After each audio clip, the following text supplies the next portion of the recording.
네, 4월 둘째 주 더센트 처치 일부 예배 오신 여러분들을 주님의 이름으로 환영합니다.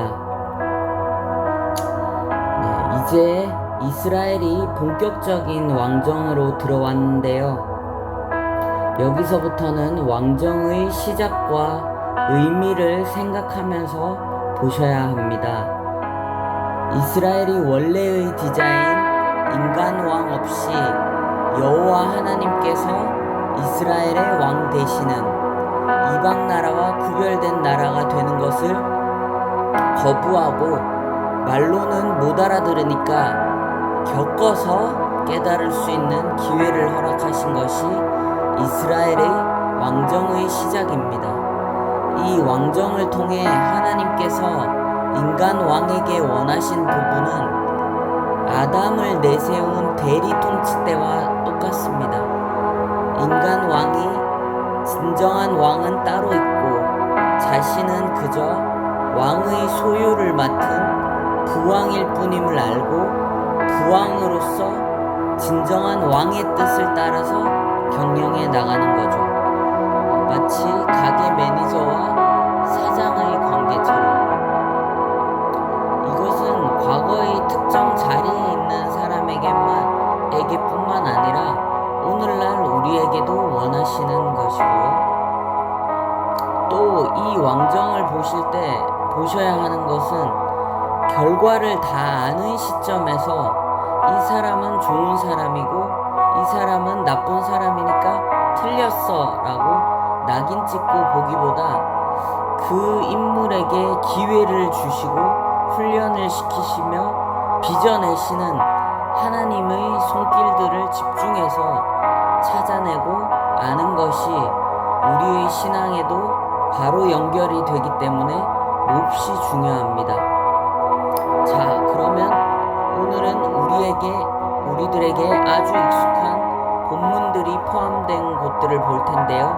15장의 사울의 불순종과 17장 다윗과 골리앗이라는 제목의 설교를 정말 많이 들어오셨을 겁니다. 특별히 15장은 한 번의 불순종으로 왕자리에서 쫓아낸다는 하나님의 무서운 심판과 그래서 제사보다 순종을 강조하는 본문쯤으로 알고 계실 겁니다. 그런데 내가 알아들을 수 있고 알아듣기 쉬운 말씀부터 마음으로 받아 충성되게 실천함으로써 시작하는 것이 성경 읽기의 기본이자 신앙의 기본이며 가장 중요하며 좋은 방법이지만 이것만 가지고 안다고 충분하다고 고집하며 머물 경우에는 특정 부분만을 가지고 전체를 이미지화해버리거나 자신의 선호가 기준이 되어서 마음에 맞는 말씀들만 취하고 맞지 않거나 이해하기 어려운 부분들은 밀어놓고 덮어놓는 부분들이 생길 수 있어요. 특별히 심판에 대해서 성경이 말할 때 그것이 마치 한 번의 잘못으로 굉장히 억울하게 영원한 벌을 받게 된 것 마냥 생각해서 하나님을 피고석에 세우는 경우들이 있거든요. 마치 쇼츠나 릴스, 하이라이트 혹은 악마의 편집만을 봤을 때 생기는 단점 같이요. 그래서 이런 경우를 줄이고자 저희는 통독을 하고 있죠. 성경 난제나 너무하다고 생각되는 부분의 대부분은 특정 많이 알려진 본문이나 구절만 봐서 나타난 문제들입니다.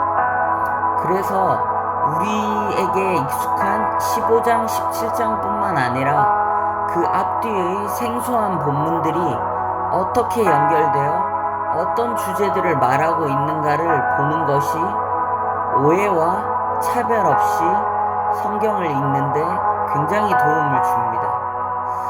만약에 사울의 첫 등장인 9장부터 보지 않고 15장만을 보면 전쟁에서 이긴 왕을 축제 분위기인 이스라엘을 약속보다 늦게 도착한 사람이 굳이 남들이 보는 앞에서 왕의 권위를 짓밟다가 폐위시키는 것으로 보일 수도 있는 장면입니다. 이게 뭔가 저렇게 하는 것이 정당한가? 너무한 거 아닌가? 사울이 순종한 게 아닌가? 불순종이란 병사를 모으지 않고 광야 1세대처럼 전쟁을 하지 않는 것이 불순종 아닌가? 전쟁했는데 순종했는데 부수적인 것 가지고 너무 심한 것 아닌가? 그냥 이게 기독교에서 말하는 선택이라는 거구나. 원래부터 안 될 사람이라서 안 됐구나. 원래 미워했던 사람을 꼬투리 하나 잡아서 기다렸다는 듯이 숙청해버리는구나. 뭐 이런 느낌을 무의식적으로 가질 수도 있겠죠. 사울이 제사를 중시하는 게 거룩하고 좋은 것 같은데 뭐가 문제인가? 왜 하나님과 사무엘은 말씀대로 안 했는가에 대해서 사울에게 계속 묻고, 반면에 사울은 왜 자꾸 제사를 얘기하면서 제사 드린다고 할까요? 굉장히 이상합니다. 제사를 언급할 때마다 당신의 하나님께 라고 3번이나 반복해서 말하는 것도요. 도대체 왜 사울은 이렇게 제사를 고집하는 걸까요? 사울에게 있어서 하나님의 말씀, 즉 명령이란 무엇이며 순종이란 무엇이고 제사는 무엇이며 전쟁은 무엇이고 왕이란 무엇이며 사무엘은 무엇이라고 생각했길래 이런 사건이 일어난 거였을까요? 회개를 했는데 왜 폐위당했을까요? 이런 질문들의 답들은 15장에서 찾을 수 있는 것도 있지만 15장의 앞뒤를 잘 살펴볼 때 더 많이, 더 확실하게 발견할 수 있습니다.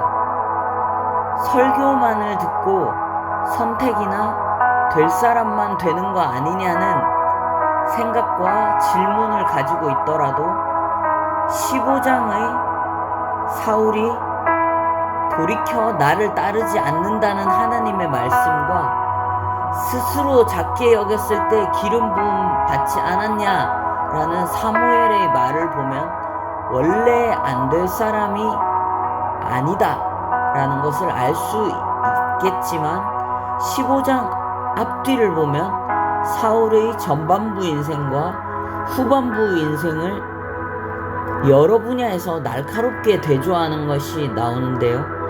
한 예로 사환과 물깃는 소녀들의 말도 듣고 따르던 사울이 하나님과 사무엘 그 밖에 누구의 어떤 충고와 조언도 듣지 않는 사울이 된 것을 보여줌으로써 앞선 질문들에 대한 더 분명한 대답을 주죠.